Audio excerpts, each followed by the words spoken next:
Hey everyone, welcome back to the channel. In today's video, I'm going to show you how to add tags on Pinterest post. So let's get started. First of all, open up the Pinterest application and then simply tap on this plus icon in the bottom of the screen to create a new pin.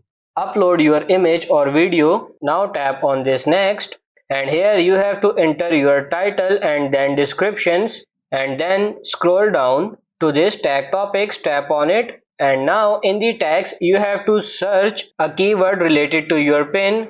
Pinterest will suggest you with relevant tags. As you can see here, select the one that best matches your pin. You can add up to 20 tags.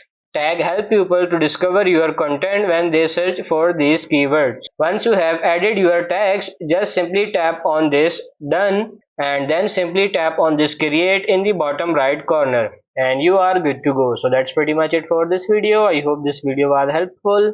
If it is, like it and subscribe to the channel. Thank you.